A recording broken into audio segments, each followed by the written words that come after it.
Olá, amigos e amigas que estão estudando conosco o livro Evolução em Dois Mundos. Estamos iniciando o nosso estudo de número 21, que corresponde ao capítulo 20 do livro, que é Corpo Espiritual e Religiões.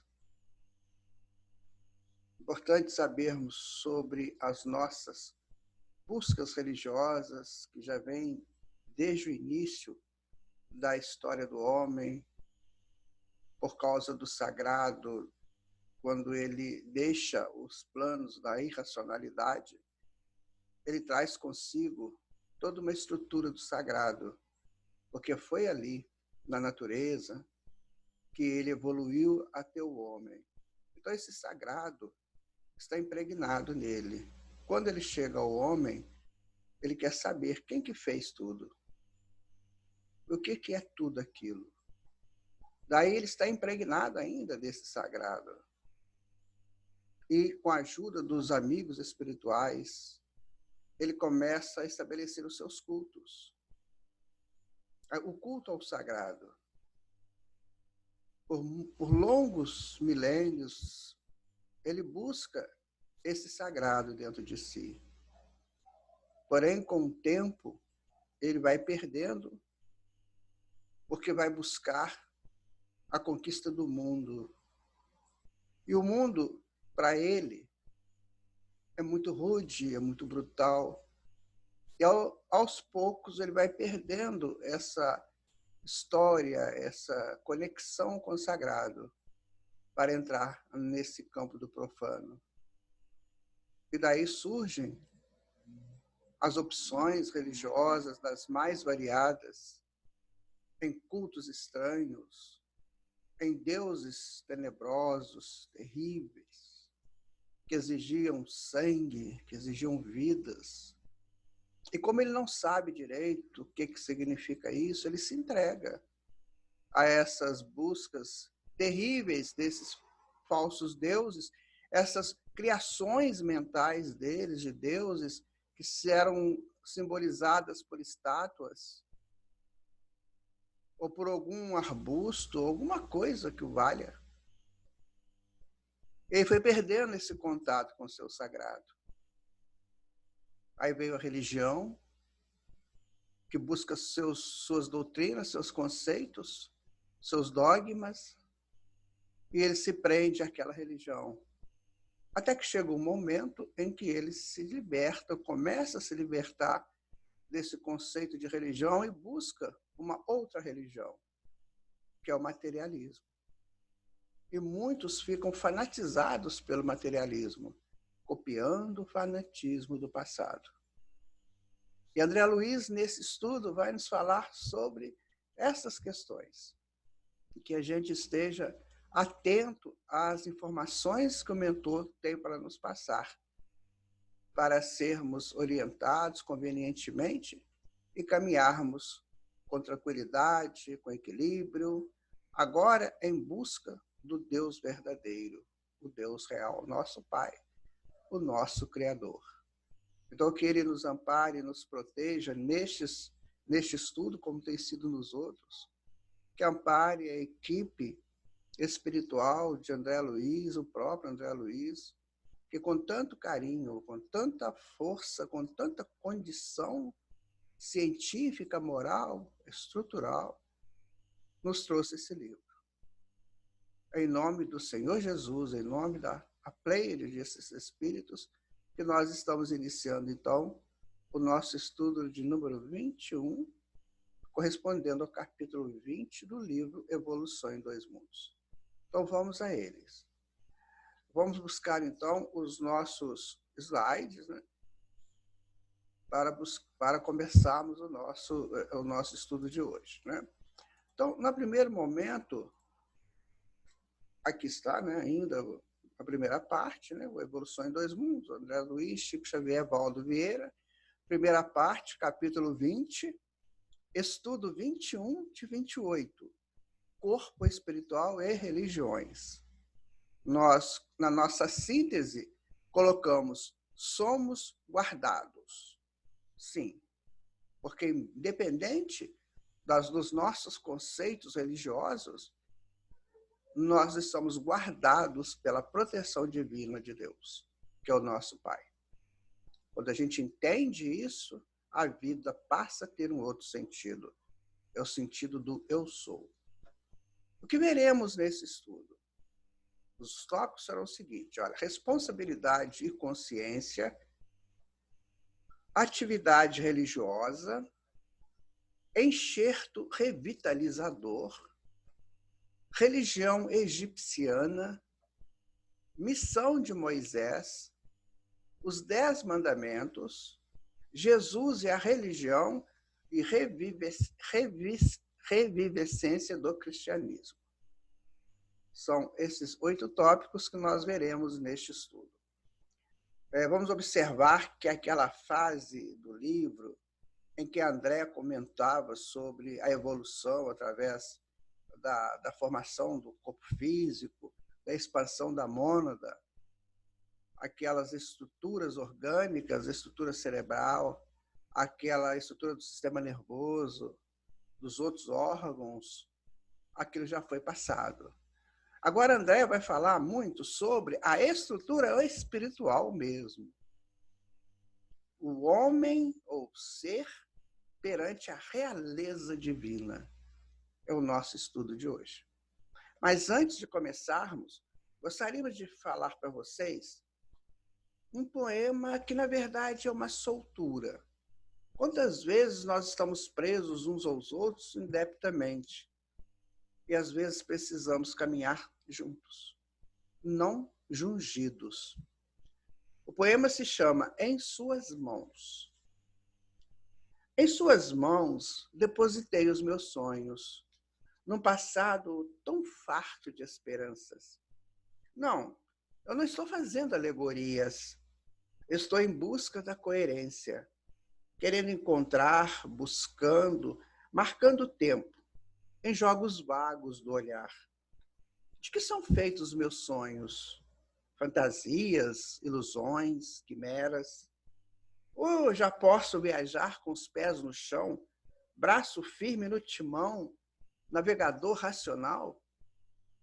Agora já tiro você dos meus sonhos. Não, o amor não feneceu. Ele apenas venceu a barreira da paixão e veio encontrar-se comigo, trazendo você por dentro.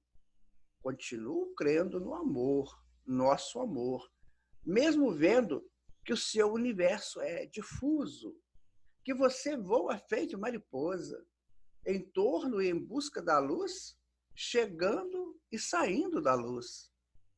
Talvez eu não concorde com seus sonhos, com seus sóis, cometas ou luas nuas, mas quem sabe um minúsculo asteroide, vagando solto, sem rumo, de repente chega e acode o sonho que depositei em suas mãos.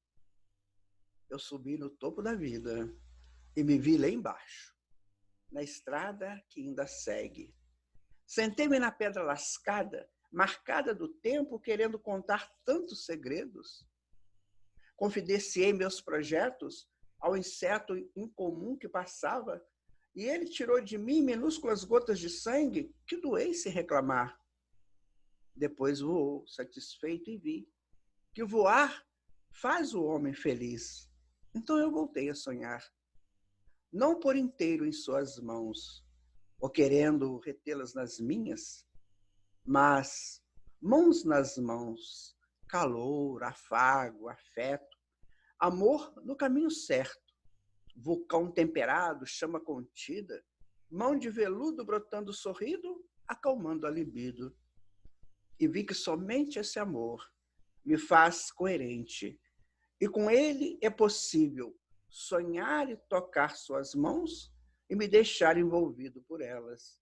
E voar feito um inseto incomum que encontrei no topo da vida. Poema do livro Navegador Racional. Interessante essa colocação do poeta, em que ele nos dá essa forma de liberdade. Somos centelhas, meus amigos, minhas amigas, que vêm voejando juntos desde a criação de Deus. Mas chegamos um momento que precisamos nos soltar uns dos outros e sermos um com o outro. Nessa busca incrível da estrutura espiritual que nos protege, que nos guia. Então, é buscarmos essa estrutura, é buscarmos tudo isso e caminharmos felizes em busca desse futuro que nos aguarda. Me aguarda, aguarda você. Este é o desejo de André Luiz ao formatar esta obra. Que saibamos voar mesmo juntos, mas separados, cada um buscando o seu ninho. E o ninho final de todos é Deus. Vamos a ele? Responsabilidade e consciência. À medida que a responsabilidade se lhe apossou do espírito, iluminou-se a consciência do homem. Responsabilidade, consciência.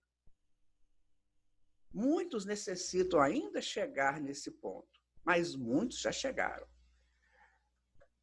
A centelha da razão converteu-se em chama divina. Lembra aquela centelha que foi criada por Deus, aquela semente, e foi crescendo, foi evoluindo ao longo do tempo?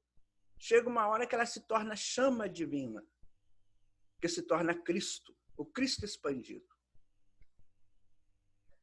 A inteligência humana entendeu a grandeza do universo e compreendeu a própria humildade, reconhecendo em suas entranhas a ideia inalienável de Deus. Lembra aquele princípio? Quando primitivo, o homem buscava esse Deus, mas não sabia como era? Agora sim. Agora ele já cresceu, agora ele se amadureceu, agora ele expandiu conteúdos de si mesmo, que faz com que ele faça essa relação com o Pai. E isso é fatal para todos nós. No dia que encontrarmos esse caminho, jamais nos perderemos, nunca mais, porque seremos uno com Deus. Até aqui vivemos em Deus, mas não sabemos disso. Vivemos em Deus buscando as coisas que esse mundo nos oferece, porque são coisas palpáveis, concretas. E como crianças espirituais, necessitamos dessas coisas concretas. Mas chega um momento que a concretude divina começa a se fazer em nós.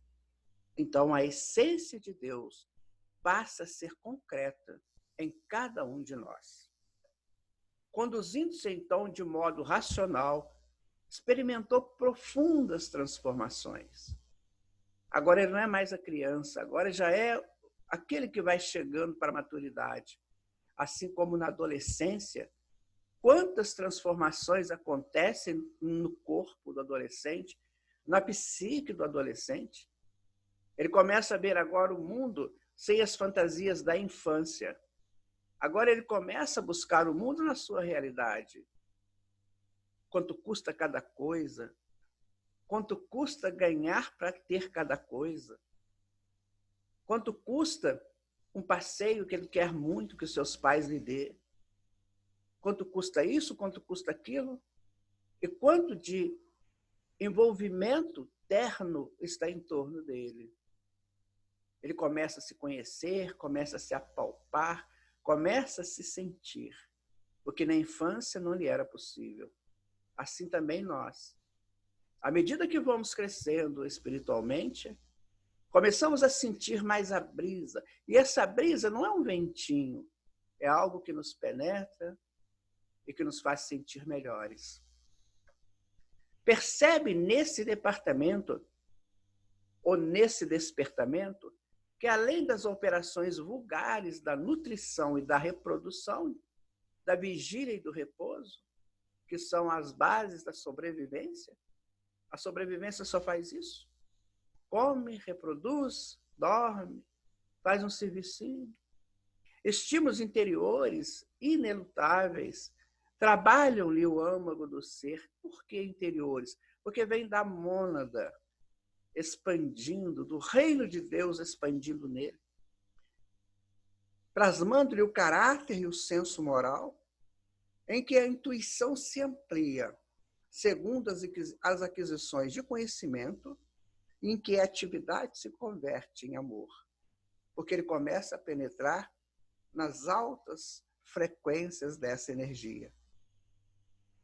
E essa energia, então, em alta frequência, é o amor, que é a energia que governa tudo. Com capacidade de sacrifício, conseguindo atingir a renúncia completa. Porque ele sabe que quando se solta, mais ele se enche desse amor divino. Agora já não é mais questão da sua sobrevivência. Agora ele já amplia esse conhecimento, já passa a ser um doador perene dessas benesses que saem dele, do reino de Deus que está nele, conjugado com o reino de Deus que está fora dele. Uma perfeita justaposição de belezas, de harmonias. Isso é muito interessante. Isso é muito sério. Até a época recuada do Paleolítico, há 2,5 milhões de anos atrás, interferiam as inteligências divinas para que se lhe estruturasse o veículo físico, dotando-a com preciosas reservas para o futuro imenso. Ele teve a ajuda dos espíritos, que vieram promover nele o crescimento, a feitura de um corpo físico, para que essa mônada pudesse se expressar no mundo e crescer no mundo, envolvendo-a na luz da responsabilidade, conferiram-lhe o dever de conservar e aprimorar o patrimônio recebido, e investindo na riqueza do pensamento contínuo, entregaram-lhe a obrigação de atender ao aperfeiçoamento do seu corpo espiritual. Espíritos expandidos, buscando expandir o homem primitivo. Fantástico isso. Ajudas mútuas. Porque enquanto essa aqui expandia, ele consolidava a expansão desse. O instrutor, o instruído. E seremos assim por longos tempos. Uma vez instrutor, outra vez instruído. Uma vez dando aulas, outra vez recebendo aulas, num contínuo de aperfeiçoamento intelectual e de expansão de conhecimentos. Isso é o que nos aguarda. Sem aquela necessidade premente de ganhar dinheiro para isso, mas expandindo o conteúdo espiritual que somos, adquirindo responsabilidade em tudo aquilo que fizermos, que decidirmos, e colocando a consciência para trabalhar em busca dessa verdade, que cada vez fornece conteúdos para que cada vez a nossa responsabilidade seja maior em torno da nossa vida espiritual. Aceitar-se-á razoavelmente que até semelhante fase, os tremendos conflitos da natureza em que se mesclavam a violência e a brutalidade foram debitados à conta da evolução necessária para a discriminação de indivíduos, agrupamentos, espécies e raças. Naquele passado, enquanto mônadas volteando pelo universo, em busca do átomo, muitas vezes se juntavam, faziam voos próximos, grupais, noutras se soltavam, assim como os elétrons, que uma vez juntos em torno do núcleo do átomo, outras dispersam em busca de outros átomos. As mônadas foram fazendo assim. E essa estrutura faz-se representar quando ele se torna homem, uma vez livre, outra vez agrupado, formando civilizações, Outras vezes, nômades, poucas pessoas, em busca de outros recursos, sem a necessidade premente de se formar uma civilização, de se formar uma cultura civilizatória. Então, nesse jogo, ele vai crescendo, ele vai se aprimorando, ele vai se estruturando para ser esse espírito livre de um dia. Então, na planta, a inteligência dormita. No animal, ela sonha. Só no homem acorda. Conhece-se, possui-se e torna-se consciente. O grande mestre Leon Denis, contemporâneo de Allan Kardec, em seu livro O Problema do Ser, do Destino e da Dor, nos dá essa joia para pensarmos. Porque fomos nós. Aqui está a história da nossa evolução. Dormimos na planta, acordamos no animal e nos tornamos conscientes no homem. Percebem o que é ser homem? O que é ser mulher?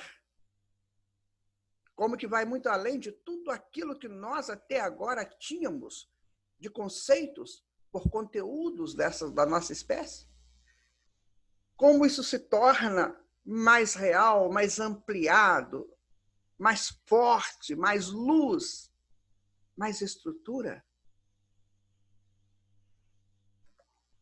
Estabelecido, porém, o princípio de justiça e aflorando a mentação, expansão mental incessante, o homem começou a examinar em si mesmo o efeito das próprias ações, de modo a crescer conscientemente para a sua destinação de filho de Deus, herdeiro e colaborador da sua obra divina. Eu lhes pergunto, amigos e amigas, qual é a doutrina que hoje nos traz informação tão serena, tão contundente, tão real? Qual é o livro que eu busco e que acho coisas tão extraordinárias assim? Porque gradativamente eu me sinto filho de Deus. Você se sente filho ou filha de Deus? Porque esse é o projeto final da evolução. Haverá um dia que provavelmente a nossa evolução termine e seremos então unos com Deus e viveremos na sua glória. Esse é o nosso futuro. Muitas vezes nós buscamos a misericórdia de Deus. Essa misericórdia nos vem como uma ajuda externa, da qual nós temos que dar conta, porque temos que devolver a ajuda que recebemos e mais uma de juros.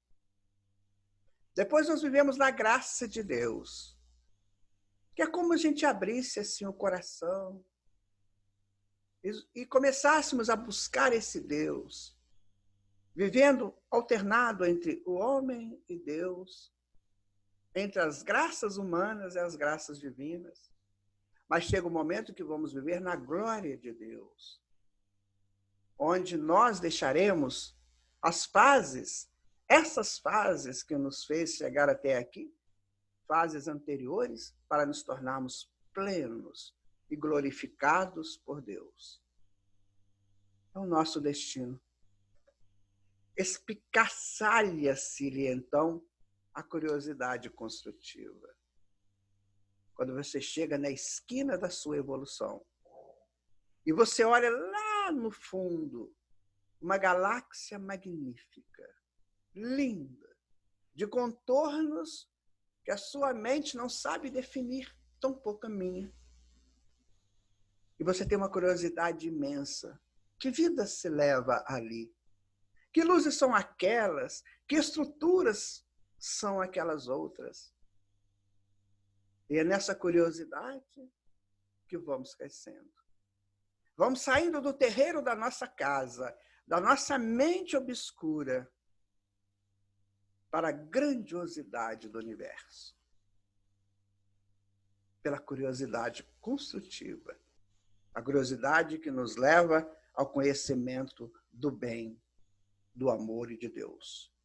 Faminto de elucidações adequadas quanto ao próprio caminho, ergue as antenas mentais para as estrelas, recolhendo os valores do Espírito que lhe consubstanciam o patrimônio de revelações do céu, através dos tempos. Agora não preciso mais de aparelhos, de instrumentos, telescópios, aparelhos captadores de sons, não preciso mais disso.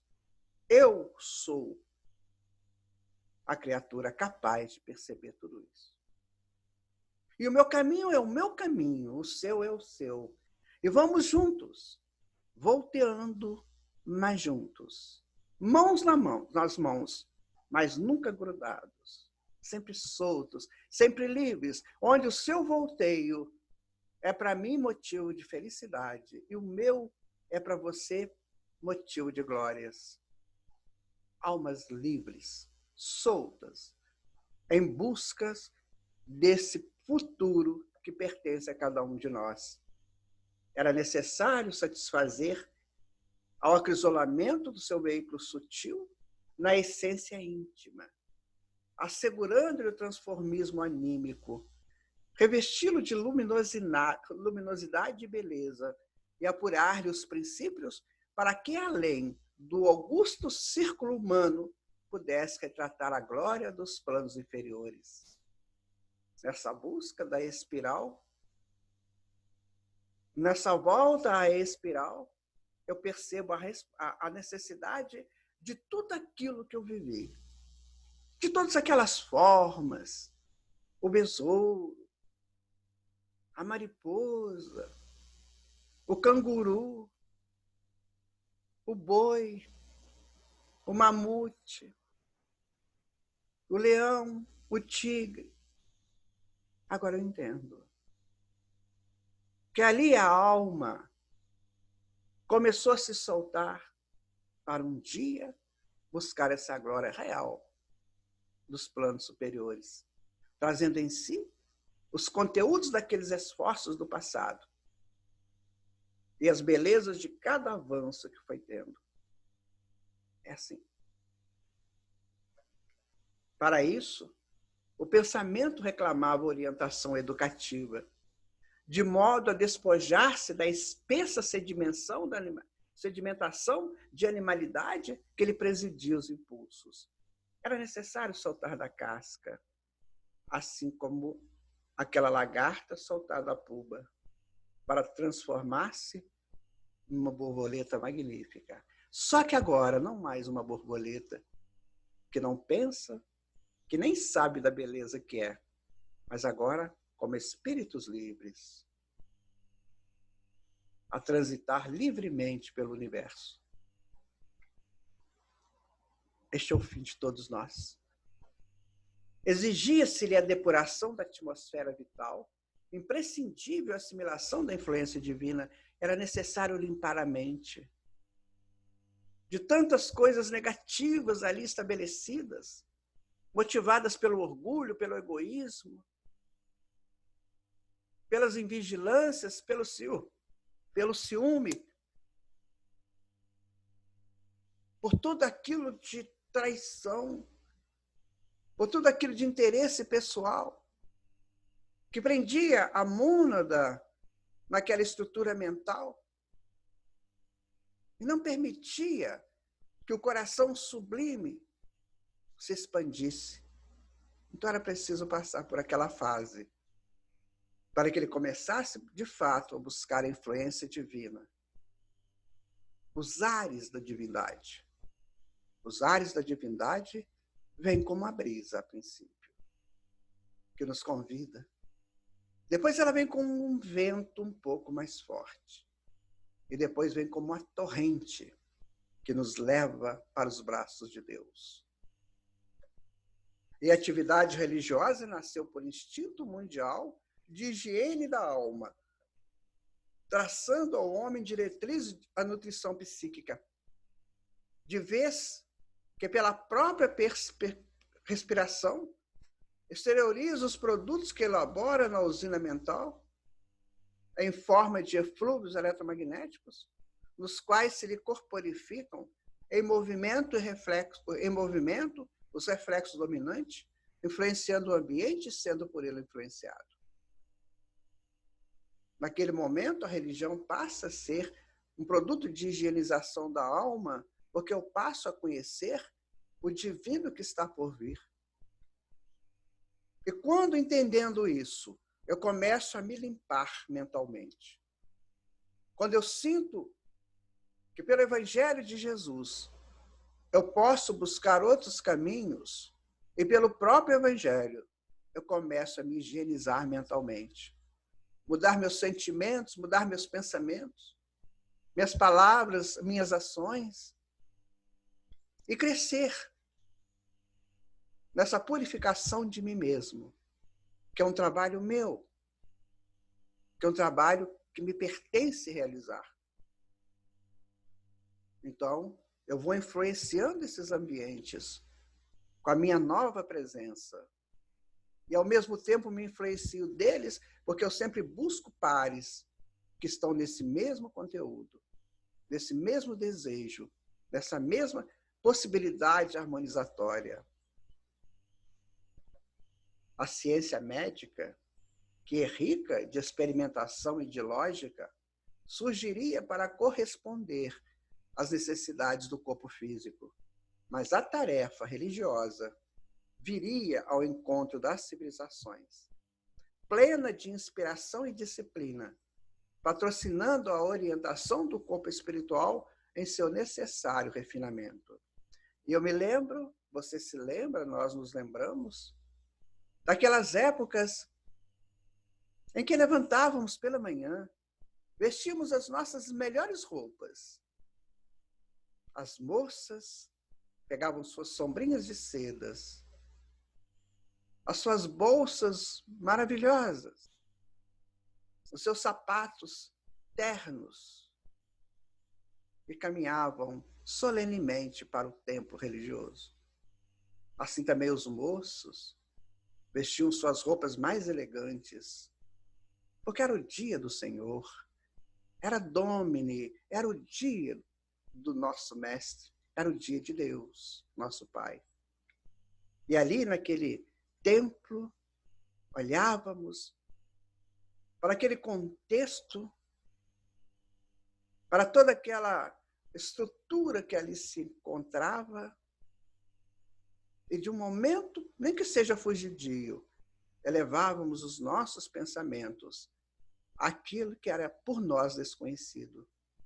O sacrário que guardava o símbolo do Cristo. A estatuária que nos envolvia.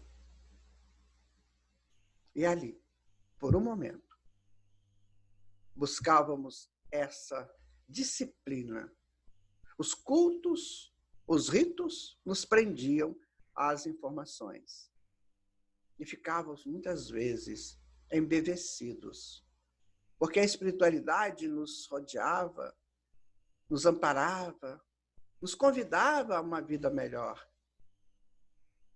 As pessoas adultas ali refaziam suas vidas, repensavam seus momentos. Os idosos planejavam um encontro definitivo com Deus. Porque, afinal, viver uma vida sadia dentro da conceituação de cada um. E era um momento lúdico, um momento de muita felicidade. Muito embora presos aos rituais, presos àqueles ritos, mas mesmo assim, extraordinários. E aqueles cheiros, aquelas alfaias, aquilo tudo nos envolvia de tal maneira que o dia do Senhor era diferente. Era Domini, era domingo. Quanta coisa bonita temos guardados em nossos interiores, em nossos inconscientes, daquelas épocas. Foi uma fase muito boa, que aumentou a cultura da civilização ocidental. que trouxe o homem do Ocidente para suas reflexões perante a divindade. Porque este homem do Ocidente não tinha a proposta meditativa do homem do Oriente. Então, algo tinha que trazê-lo a esse status. E passamos assim séculos nessa busca de Deus, enquanto encarnados, enquanto desencarnados. Ao desencarnarmos, tínhamos os mesmos cultos, porque não era possível sairmos dessa cultura de um momento para o outro. Até que chega a doutrina espírita, mostrando-nos, como disse Jesus, que quando quisermos orar ao Pai, que entremos no silêncio de nós mesmos e a sós, conversemos com Ele. Agora não temos mais necessidade dos intermediários. Podemos fazer por nós. Eu por mim, vocês, cada um por vocês. Nesse sentido, a espiritualidade sublime, amparando o homem, jamais lhe menosprezou a sede de consolo e esclarecimento. Estava sempre com o homem, sempre com os sonhos daquele adolescente, sempre com as necessidades daquele adulto, e sempre com os momentos permeando os idosos e trazendo luzes, belezas, fantasias líricas para as crianças. Essa espiritualidade sempre esteve conosco, sempre esteve ao nosso lado, nos protegendo, nos orientando e nos amparando. Com a guerra íntima entre a razão e a animalidade, grande massa de espíritos ilustrados, porém decaídos de outro sistema cósmico, renasceu no tronco genealógico das tribos terrestres, qual enxerto revitalizador, embora isso representasse para eles amarga penitência expiatória. E assim vieram os exilados, os mais comentados, os exilados de Capela, da constelação do Cocheiro, e trouxeram para o homem da terra, tribal ainda, a estruturação de uma sociedade, a estruturação de uma civilização. O ensino para lidar com a cerâmica, para construir cidades, canalizar rios, terraplenar terrenos para as suas obras, para os seus plantios. E assim o homem, enxertado por essas inteligências, decaídas moralmente, mas inteligências, começou a construir o seu mundo. Começou a construir o plano físico do nosso querido planeta Terra. Constituiu-se, desse modo, a raça adâmica, instilando no homem renovadas noções de Deus e da vida. Não importa se você é decaído. Se você for para um plano desses, leve Deus, leve a vida dentro do conceito que você já tem de Deus e de vida. Levantam-se organizações religiosas primordiais. Cultos tão lindos, onde o canto, onde o rito dos movimentos buscam trazer o homem a uma reflexão de algo além dele. Aqueles altares construídos, muitas vezes em plena natureza. Aquelas pessoas saindo em fila indiana, cantando seus hinos, cantando suas glorificações. Estabelecia-se, então, a ponte, ligando sempre a criatura ao seu Criador. Povos nômades e agrupamentos escravizados no solo, por extremo gregarismo, adotaram as mais estranhas formas de fé e se emolduraram por barbárie natural através do intercâmbio fragmentário com o plano extrafísico. Era necessário também que o homem buscasse os seus movimentos, ainda muito recentes, muito precários, muito ínfimos, em questão de espiritualidade.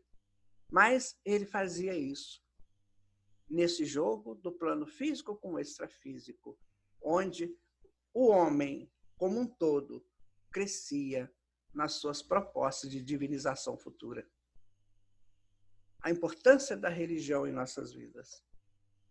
Então, os espíritos exilados, presos à rede organogâmica, organogênica, em que se lhes tecia o cárcere, um carro biológico ainda profundamente primitivista, muitas vezes revoltados e endurecidos, aliavam-se às tabas selvagens em cultos sanguinários indescritíveis, desvairando-os nos mais aviltantes espetáculos de crueldade, em nome dos deuses com que fantasiavam as entidades inferiores do seu convívio doméstico, restando entender aí que só participavam desses cultos espíritos que aceitavam essa barbárie, que já desde o início tinham essas tendências às rebeldias. Aqueles outros que com tendências melhores não entravam nesses conflitos religiosos, nessas ações perigosas, terríveis. A escolha foi desde o princípio. Cada um escolheu. Alguns deles, em fervoroso arrependimento das culpas contraídas no mundo de origem, começaram a formar núcleos isolados para o cultivo de meditações superiores, em sagrados tentames de elevação. O homem selvagem, então, podia escolher o que me faz bem, o que eu quero. E essa escolha é até hoje. Tantas pessoas hoje escolhem o lado errado quando tem o lado bom da sua frente. E ele busca ainda o lado mau. Isso é antigo, minha gente. Isso é arcaico. Está na história da humanidade. Houveram exilados que promoveram tumulto. Houveram exilados que promoveram a disciplina. Qual dos dois eu gostava? Da disciplina ou do tumulto? Ainda hoje eu escolho. Ainda hoje você escolhe. Depois de longos e porfiados milênios de luta espiritual, surge no mundo, como grupos por eles organizados, a China pré-histórica, a Índia védica, o Antigo Egito e civilizações outras que se perderam no abismo das eras, nos quais a religião assume aspecto enobrecido como ciência moral de aperfeiçoamento para a mais alta ascensão da mente humana à consciência cósmica. Então ele fala da China, onde vamos encontrar Confúcio, Lao Tse e tantos outros mestres que começaram a estabelecer ali os fundamentos da verdadeira religião, as verdadeiras buscas deste Pai amoroso que a todos nos orienta e nos cobre com seu manto de glórias. Depois vamos para a Índia védica, os Vedas, mostrando-nos a terapia, mostrando-nos uma doutrina, mostrando-nos projetos de reflexão, de meditação, mostrando-nos trabalhos.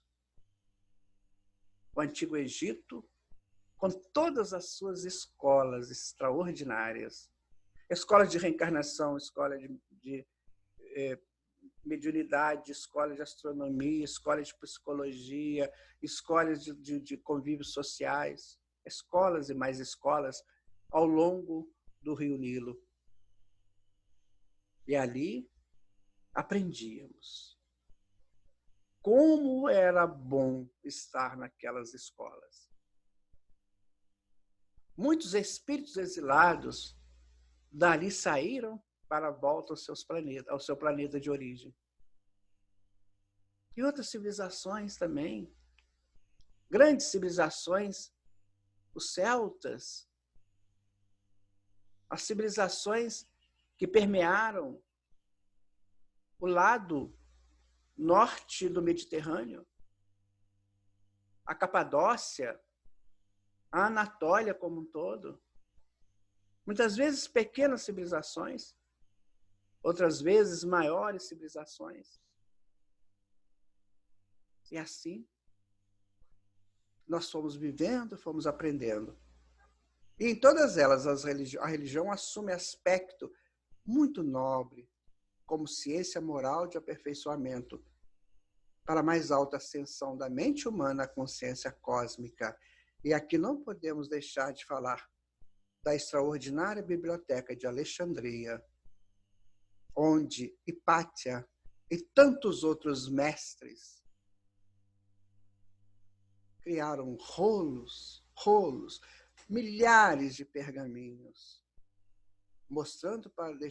tentando deixar para o homem terreno a estrutura da verdade. Infelizmente, ou por razões de necessidade evolutiva do próprio homem, aqueles rolos sumiram do plano físico. Contudo, estão todos eles guardados no plano espiritual. Um dia nós teremos acesso a essas estruturas superiores do conhecimento. E por que eu insisto em ficar aqui preso no chão da terra, quando eu tenho o céu para conquistar? Dentre todos, desempenho o Egito missão especial, organizando escolas de iniciação mais profundas, como havia comentado. Escolas extraordinárias, meus amigos. Minhas amigas, vocês não têm noção da inteligência daquele povo ao construir aquelas escolas.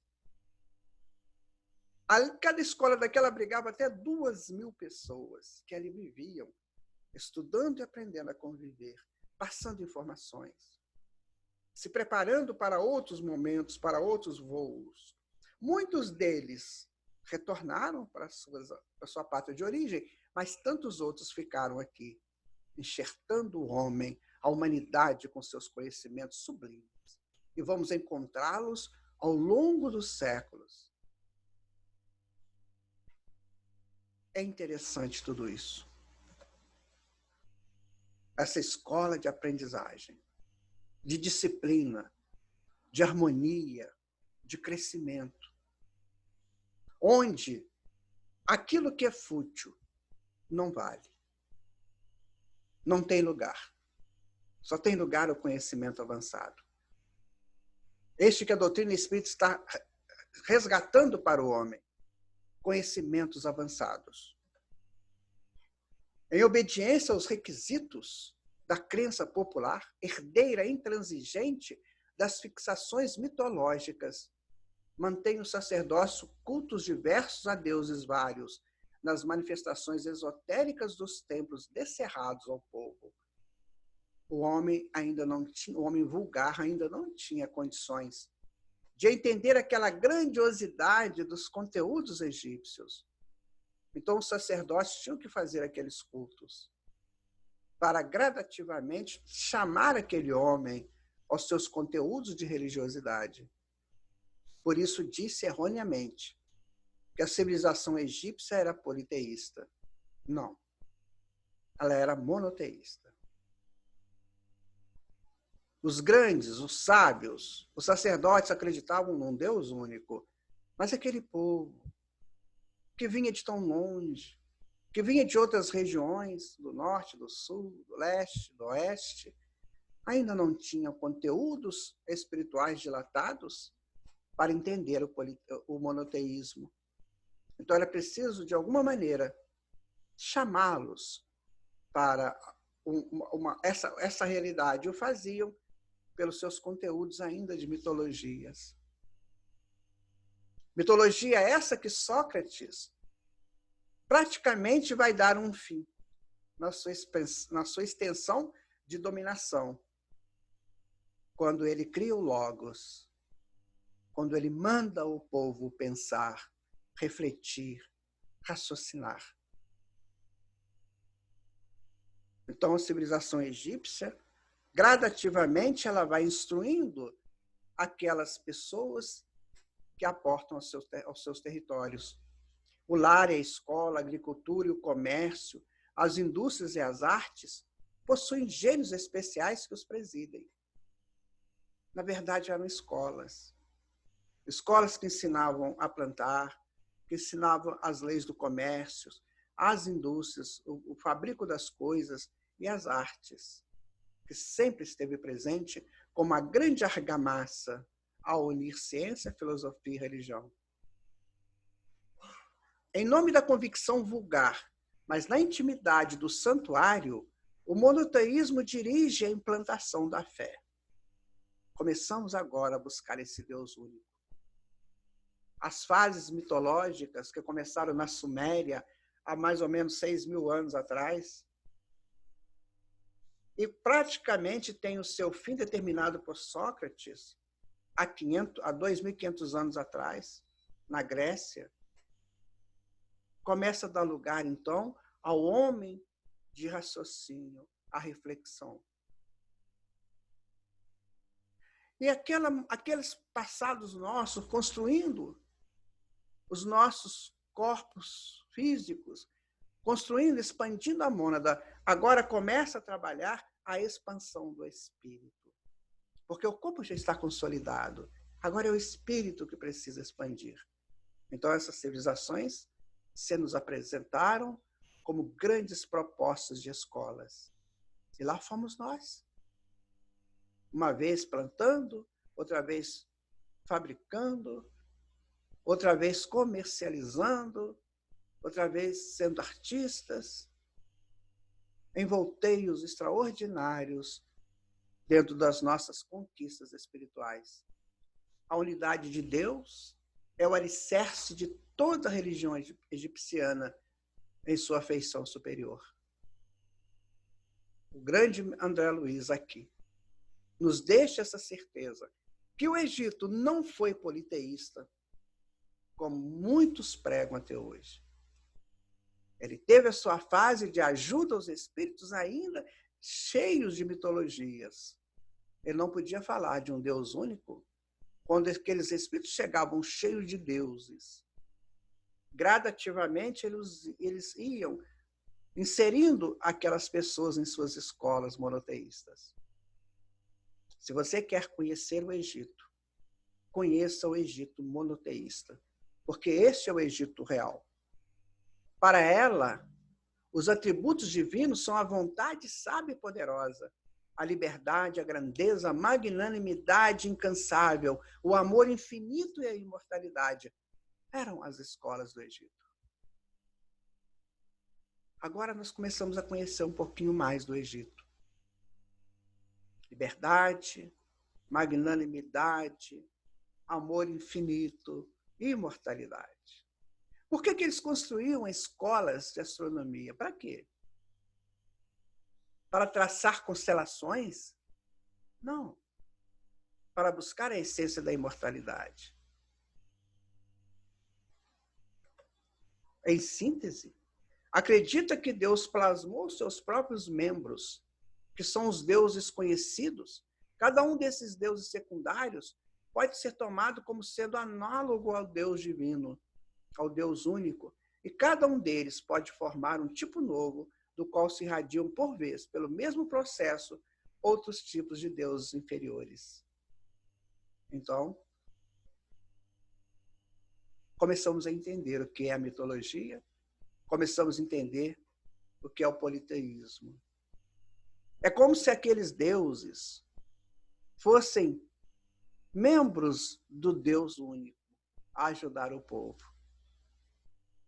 Não o Deus criador, onipresente, onisciente, onipotente, mas estruturas que saíram dele, evoluíram e hoje ajudam. E desde aquele tempo ajudaram a todos. E foram confundidos com o próprio Deus. Porque tamanha era a sua envergadura espiritual. Assim também nós seremos um dia, em algum mundo desses por aí, seremos confundidos com Deus. Quando formos criaturas prontas a ajudar no crescimento espiritual de tribos primitivas. E lá estaremos. Eles nos chamarão de deuses. E seremos apenas filhos de Deus, trabalhando por Ele, para Ele e por nós, no grande projeto divino do trabalha até agora, sem cessar. Claro está que essa argumentação teológica, distanciadas de mais altos roteiros de evolução, imaginava erroneamente potências espirituais centralizadas no Criador excelso, quando só Deus tem a faculdade de verdadeiramente criar. Mas o conceito expressa, em sentido lato, a solidariedade constante e inevitável que existe em todas as vidas de que se constitui a família do Supremo Senhor em todo o universo. Voltemos na mônada a passear pelo universo, livre e solta, em busca do seu átomo, em busca da sua engenharia molecular, trabalhando em conjunto, outras vezes separados. E agora no homem também assim. Eu não sei direito como que é esse Deus, mas eu sei que alguém o representa, e se alguém o representa tão bem, por que não é o próprio Deus? E assim vamos imaginando as coisas, e quando a fantasia vai dando lugar para a razão, quando a consciência de níveis inferiores começa a despertar, nós começamos a entender que só há um Deus. E muitos, milhares, trilhões de filhos em estados crísticos, prontos para ajudar a quem quer que necessite de ajuda. Nós. A religião, um papel moralizador, os egípcios consagraram vários deuses que foram induzidos ao povo. Deuses a favor do lar, da escola, da agricultura, do comércio, da indústria das artes. Contudo, na intimidade dos iniciados, nos templos, a crença era da imortalidade e num só Deus, único, sábio, poderoso, de amor infinito, gerador dos deuses secundários. E aí nós podemos pensar assim, eu ainda acredito que existam vários deuses? Eu sei distinguir entre o Deus único e os seus filhos elevados a categorias crísticas. Esse momento, minha gente, é muito importante para nós, porque é um marco na nossa evolução. Há pessoas que entregam seus fazeres para os espíritos, e os espíritos não vão fazer por nós. O que eles vão nos dar é a orientação para fazermos. E achamos que eles são deuses, com poderes para resolver todos os nossos problemas, quando nos compete resolvê-los. Eles só ajudam, mas a evolução é de cada um. Assim como eles evoluíram resolvendo seus problemas, nós temos que evoluir resolvendo os nossos. E chega Moisés, então. Os padres tebanos conheciam de maneira precisa a evidência do corpo espiritual que pode exteriorizar-se de cada criatura para ações úteis ou criminosas. Tebas teve uma grande escola. E ali se sabia que a potência do espírito em formação, em expansão, tanto pode realizar coisas boas quanto coisas más. Cultivam a mediunidade em grau avançado, atendem a complexas aplicações do magnetismo, que nós conhecemos como passe, traçam disciplinas à vida íntima e comunicam-se com os desencarnados de modo ineludível, consagrando as reverências especiais. Já naquela época, Egito, mais ou menos de 5.000 anos atrás. E por que as pessoas ainda hoje assustam quando nós, nos nossos centros espíritas, fazemos isso? Damos passes, fazemos reuniões mediúnicas. Muitas vezes somos taxados ainda pela ignorância como pertencentes a uma seita que acredita em reencarnação. Aquele tempo também tinha isso. Mas na hora que a dor aperta, é lá que eles vão buscar. Por isso, nós precisamos crescer. Por isso, André Luiz fez esse capítulo, para nos mostrar que precisamos ser livres daqueles empecilhos mentais ainda obscuros, sem muita lógica, mas que nos prendem. Nesse campo de conhecimento mais nobre, reencarna Moisés, como missionário da renovação, para dar à mente do povo a concepção do Deus único, transferindo-a dos recintos iniciáticos para a praça pública. Abraão, provavelmente 600 anos antes de Moisés, deu início à civilização hebraica, que se dispersa para o Egito, ficando presa 400 anos naquele território, mas também aprendendo com eles. Vamos pensar, tanto os egípcios quanto os hebreus vieram de Capela, então eram irmãos de uma outra pátria, que já se conheciam nas suas intimidades de inconsciência. Provavelmente o povo hebreu muito rebelde, o povo egípcio muito intelectual, mas sem moral ainda, e vieram para cá. Um ajudou o outro, mas houve um tempo em que precisava se separar para que o monoteísmo tomasse conta do mundo. Aquele mesmo monoteísmo que os egípcios pregavam nas suas escolas, agora precisava sair para o mundo. Então alguém tinha que fazer isso. E foi Moisés que o fez. Tirou aquele povo para formar uma outra nação. E essa nação monoteísta trouxesse para o mundo a ideia monoteísta. Os hebreus fizeram isso. E Jesus consolidou isso, porque nasceu ali. Caminhos que percorremos ao longo dos séculos, amparados pela espiritualidade.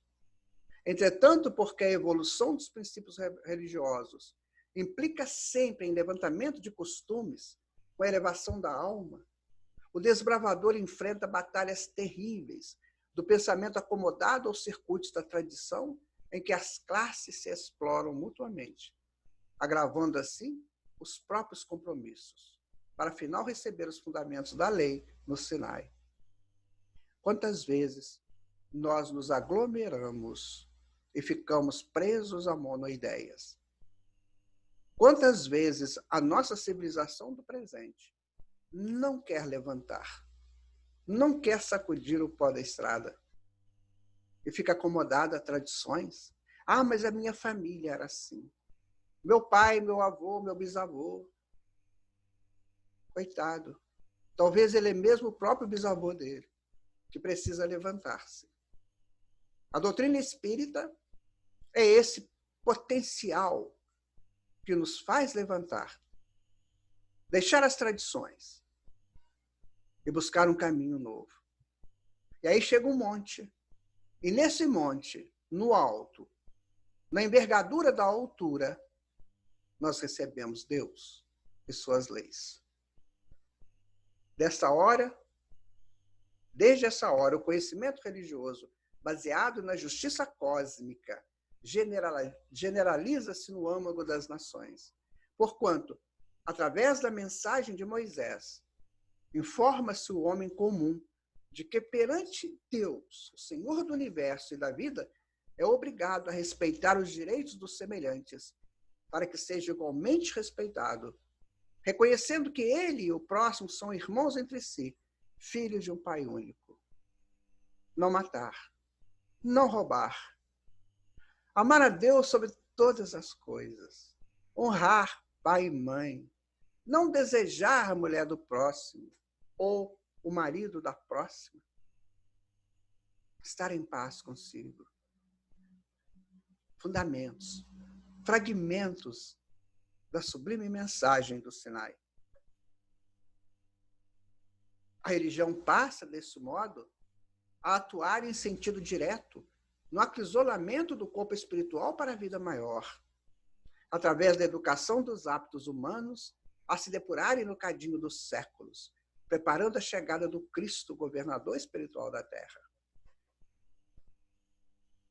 Os hebreus, então, construíram, ao longo de 1.200 anos, desde Moisés até Jesus, o tapete pelo qual Jesus transitaria no mundo. Se você não conhece a civilização hebraica, se você não conhece os profetas, se você não conhece Ruth, Judite, Esther, se você não conhece os Salmos, os Provérbios,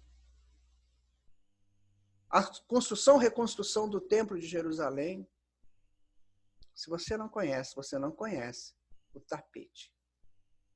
tapete mágico do Mestre de Luz. O homem estava preparado para recebê-lo, para daí passar para a sua funcionalidade de busca do Cristo interno. Até aqui, esse Cristo lutou para sair, para viver, para sobreviver dentro de cada um. Com a chegada de Jesus, no entanto, esse Cristo começa a se expandir, porque o seu semelhante veio, e o semelhante vai atrair o semelhante. Mas era necessário passar por todas aquelas funcionalidades antigas. Era necessário sair das tradições. Era necessário levantar esse pó. Era necessário sair do quadradinho, do terreiro da casa, para receber o Mestre. Entendem agora a importância da civilização hebraica? As ideias da justiça e da solidariedade, dos deveres coletivos e individuais com a higiene do corpo e da mente, atingem ampla divulgação. Há estruturas, há meandros na história dos hebreus que pouca gente adentra, porque poucos se interessam. Mas é chegado o tempo, se quisermos nos conhecer, de conhecer tudo isso. Os 10 mandamentos recebidos mediunicamente pelo profeta brilham ainda hoje por alicerce de luz na edificação do direito dentro da ordem social. E a palavra da esfera superior gravava a lei de causa e efeito para o homem, advertindo-o solenemente: consagra amor supremo ao Pai de bondade eterna, nele reconhecendo a tua divina origem. Informação decisiva para o homem. Se o homem entender isso aí, acabaram-se os problemas. Porque os problemas ficarão menores. Porque ele é de origem divina. E como origem divina, ele tem a potência para se resolver. Precata-te contra os enganos do antropomorfismo, a ideia de que Deus parece com o homem, tem paixões humanas. Porque padronizar os atributos divinos absolutos pelo acanhado atributos humanos é cair em perigosas armadilhas da vaidade e do orgulho. Porque, afinal de contas, eu posso ser Deus. Aliás, eu sou melhor do que Deus. E há tanta gente neste presente que acha isso. Que são deuses. Que podem ser melhor que Deus. Que Deus erra. Porque ele manda filhos com hidrocefalia. Então eu posso mandar matar, porque Deus errou. Eu corrijo o erro de Deus. Eu posso mandar abortar, porque aquela menina não tem condições de manter seu filho, e Deus não tinha nada que mandar um filho para ela. Então eu vou corrigir o erro de Deus e vou dar uma lei que mata. Eu posso aplicar a eutanásia naquele que está sofrendo, porque Deus não cuida do filho. Então eu tenho que cuidar, eu sou melhor do que Deus. Eu posso mandar matar aquele que perturba a sociedade, porque Deus não cuida dele e nem ampara a sociedade. Então eu imputo pena de morte, mando matar, porque Deus não sabe disso, eu sei. E essa sociedade pobre, esses homens e mulheres pobres, infelizes, criam leis para isso. Contudo, as suas leis são as leis de lixos, porque estão contra a lei divina. Pensemos nisso. Abstém-se de envolver o julgamento divino na estreiteza dos teus julgamentos. Você acha que você sabe julgar, Não, você não sabe. Você apenas sabe pequenas leis sociais que mudam com o tempo. Você não sabe das leis imutáveis de Deus, porque você não tem força moral para chegar até ela. Recorda o impositivo da meditação em teu favor e em benefício daqueles que te atendem na esfera do trabalho, para que possa assimilar com segurança os valores da experiência. A experiência de cada dia, de cada minuto, de cada segundo. O que é que fazemos nisso? Com isso, lembra-te de que a dívida para com seus pais terrestres é sempre insolvável por sua natureza sublime. Qual dos senhores? Quem de mim? Que não precisou do pai e da mãe para estarmos aqui nesse processo de evolução. Por que não honrá-los? Não vou dizer segui-los, mas honrá-los. Responsabilizar-te-á pelas vidas que deliberadamente extinguirás, não matar. Porque se você mata, você cria em você a potência de ser morto também. Talvez não no corpo físico só, mas morto nos arrependimentos, morto nas tristezas, nas angústias do ato impensado. Foge de obscurecer ou conturbar o sentimento alheio, porque o cálculo delituoso emite ondas de força desorientada que voltarão sobre ti mesmo. Lembra do nosso poema do início? Eu agora sei. O nosso amor não acabou, mas eu deixo você livre, para que quando nossas mãos se unirem, se unam em liberdade. Eis a razão do nosso poema do início. Em suas mãos depositei os meus sonhos. E agora, eu não vou conturbar estes sonhos que eu depositei nas suas mãos. Evita a apropriação indébita para que não agraves as próprias dívidas. Não roube nada, absolutamente nada. Nem ideias, nem objetos, nem amores, nada. Não roube nada. Viva com o que te pertence, porque o que te pertence já é o suficiente. E muitas vezes você não dá conta dele.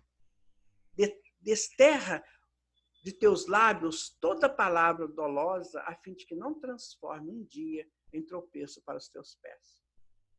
Paulo de Tarso, escrevendo a Tito, quando esse se dirigia para a ilha de Chipre, onde seria o grande coordenador do movimento cristão lá, Paulo escreve: Tito, palavra certa e irrepreensível, para que o adversário, não tendo o que dizer de nós, se dê em retirada. Cuidado com tuas palavras. Cuidado, para que você não seja julgado de maneira errônea ou de maneira correta das suas improbidades. Acautela-te contra a inveja e o despeito, a inconformação e o ciúme, aprendendo a conquistar alegria e tranquilidade ao preço do esforço próprio, porque os teus pensamentos te precedem os passos, plasmando-te hoje o caminho de amanhã. São orientações para o espírito caminhar livre. Uma nova fase do livro, uma nova fase para os nossos conhecimentos. Não tenha inveja, não tenha isso, não há necessidade. O que está para o outro é para o outro, não é para você. Faça o que... Valorize o que chegou às tuas mãos. Isso que você deve fazer, segundo os preceitos.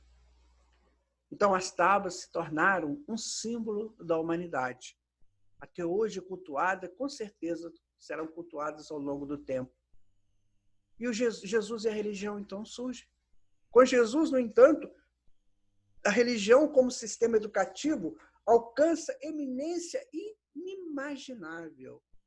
Nos templos de pedra, nem templos de pedras, nem rituais, nem hierarquias efêmeras, nem avanço ao poder humano. O mestre desaferrolha as arcas do conhecimento enobrecido e distribui-lhe os tesouros. E eu pergunto, por que depois de Jesus tivemos tantos templos de pedra? Talvez para lapidar consciências ainda rebeldes. Mas hoje não precisamos mais. Somos espíritas, somos livres de toda essa parafernália de argamassas. Porque argamassa é matéria. Eu quero ser livre, voejar como espírito livre. Dirige-se aos homens simples de coração, curvados para a gleba do sofrimento, e ergue-lhes a cabeça trêmula para o céu. Aproxima-se de quantos desconhecem a sublimidade dos próprios destinos e assopra-lhes a verdade, vazada em amor, para que o sol da esperança lhes renasça no ser. Este é o Mestre Jesus, que muitos insistem por deixá-lo pregado na cruz. Enquanto essa vivescência toda espraia do seu trabalho, da sua vinda ao plano físico, aproximando-nos da sublimidade de Deus. Abraça os deserdados, fala-lhes da providência infinita, reúne em torno de sua glória, que a humildade escondia, os velhos e os doentes, os cansados e os tristes, os pobres e os oprimidos, as mãos sofredoras e as crianças abandonadas, a entregar-lhes as bem-aventuranças celestiais. Este homem triste e oprimido, aquele homem que errou tanto e que agora precisa refazer-se. Está vazado de dor, de desesperança. Somente o Cristo pode nos dar de novo a vida plena. E isso Jesus fez de exemplo para nós. Como diz André Luiz, escondeu a sua glória numa humildade e nos ensinou como vencer a nós mesmos, deixando o Cristo soltar de nós. Ensina que a felicidade não pode nascer das posses efêmeras, que se transferem de mão em mão, e sim da caridade, do entendimento, da modéstia e do trabalho, da tolerância e do perdão. Valores que até então nós não conhecíamos, como fundamentos de crescimento espiritual. Afirma-lhes que a casa de Deus está constituída por muitas e muitas moradas, planetas, sóis, nebulosas. Retira os outros que nem conhecemos.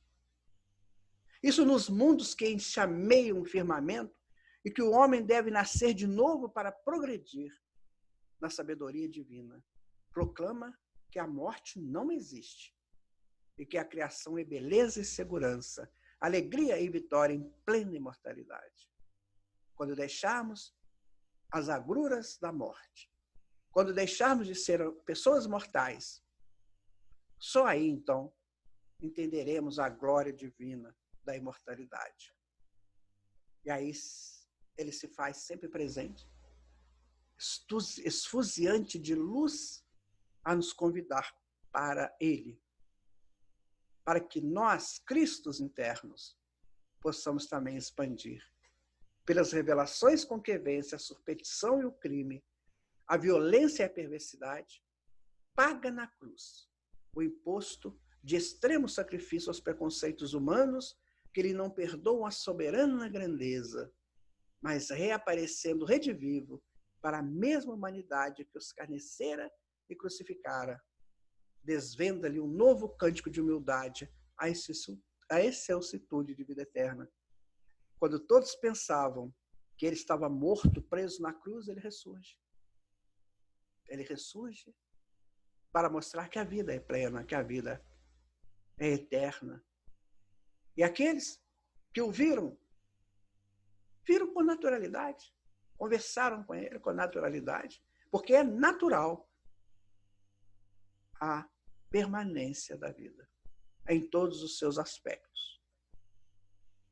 E a revivescência do cristianismo, então, erige-se como código de harmonia, inspirando o devotamento ao bem de todos até o sacrifício voluntário, a fraternidade viva, o serviço infatigável aos semelhantes e o perdão sem limites. Agora a sociedade não é mais uma busca absurda, louca de bens materiais, de propostas de colocar o homem em pedestais que daqui a pouco ele vai ter que deixar. Agora a vida se torna num conjunto de ações a favor de todos e a favor de si no sentido da sua própria glorificação. A sociedade vai modificar, vai deixar de ser esta adoração aos deuses mundanos para ser uma completa felicitação do homem na descoberta de si mesmo e do Deus que o aguarda e do céu que lhe é caminho. Iniciam-se em todo o orbe imensas alterações. A crueldade metódica cede lugar à compaixão. Os troféus sanguinolentos da guerra desertam dos santuários. A escravidão de homens livres é sacudida nos fundamentos para que se anule de vez. Levanta-se a mulher da condição de alimária para a dignidade humana. A filosofia e a ciência admitem a caridade no governo dos povos. O ideal de solidariedade pura começa a fugir sobre a fronte do mundo. Isso no início. Daqui a pouco, isso será para todos. Estamos vivendo esse início. E que você, que eu, possamos trabalhar para isso. Para essa liberdade de pensamento, essa liberdade de ação, e essa estrutura moral em todas essas liberdades. Que busquemos a filosofia, que busquemos a ciência, mas que nos liberte.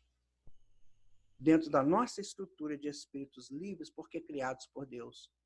Moisés instalara o princípio da justiça, ordenando a vida, influenciando-a de fora para dentro. Jesus inaugurou na terra o princípio do amor, a exteriorizar-se do coração, de dentro para fora, traçando-lhe a rota para Deus. E eis que o cristianismo grandioso e simples ressurge agora no espiritismo, induzindo-nos à sublimação da vida íntima, para que a nossa alma se liberte da sombra que a densifica, encaminhando-se renovada para as culminâncias da luz. Moisés, Jesus, doutrina espírita. Eis as revelações. Eis o que nos foi dado para os nossos crescimentos, agora éticos, morais. Saindo da animalidade, saindo do primitivismo, saindo do tribal, indo em direção ao espiritual. E assim chegamos ao final do nosso capítulo 20 do livro, onde estudamos a responsabilidade e a consciência. Era chegado o momento de a consciência expandir e com ela a responsabilidade, as atividades religiosas que, de alguma maneira, nos disciplinaram na vida, o enxerto revitalizador que veio dos exilados, pessoas inteligentes que nos trouxeram grandes avanços, a religião egipciana fantástica que nos ensinou tantas coisas, com as suas escolas, que certamente um dia retornarão. Missão de Moisés, o grande libertador do povo que formaria a comunidade, a civilização do Deus único. Os 10 mandamentos, que são as leis da nossa evolução de caráter, de moral. Jesus, a sua plenitude entre nós, e a revivescência do cristianismo pela doutrina espírita. Então, meus amigos, minhas amigas, que estudo é esse? Que livro é esse? Que capítulo é esse? É como se André Luiz dissesse: eu trouxe vocês pela via da evolução até aqui. Agora, neste capítulo, eu estou indicando vocês o caminho dos céus. Cresçam, amadureçam, porque o céu está te aguardando. A aguardadora divina.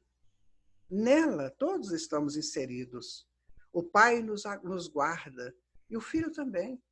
Nós, que muitas vezes não nos guardamos. Sabendo que somos assim e assim guardados, compete-nos agora chegarmos à condição de filho para nos tornarmos também guardadores. É a reflexão final deste capítulo. A guardadora divina. E nela todos estamos inseridos. O Pai nos guarda e o Filho também. Nós, que muitas vezes nós não nos guardamos, sabendo que somos assim, e assim, guardados, Compete-nos agora chegar à condição de filho, para que nos tornemos também guardadores do nosso futuro. Guardar os outros irmãos que estão vindo. Então, meus amigos e minhas amigas, chegamos ao final da primeira parte do livro. Esses 20 capítulos que nos ensinaram sobre modo, desde o início, lá da mônada, ainda buscando o átomo, para se abrigar nele, até esse homem que se liberta por Jesus para o futuro. Extraordinário caminho. Que você possa pegar esse caminho e fazer dele o seu modo de entender a vida agora. Não mais naquelas dúvidas, aquelas incertezas, inseguranças, mas agora sabendo o quanto somos protegidos e o quanto somos envolvidos pela natureza divina que está lá e que está aqui dentro de mim, está dentro de você. Então, amigos, amigas, caminhemos firmes, solenes, porque é um grande futuro que nos aguarda. Essa dorzinha de hoje, isso passa. Porque o que vai prevalecer mesmo é o Cristo que está crescendo dentro de mim e dentro de você. Que demos as mãos, mas que as deixamos soltas ao mesmo tempo. Que busquemos planificar esses ares que estão cheios de amor. Porque o éter, o fluido cósmico, é a expressão do amor. E todo objeto que eu toco nada mais é do que a solidificação deste fluido. Portanto, é o amor.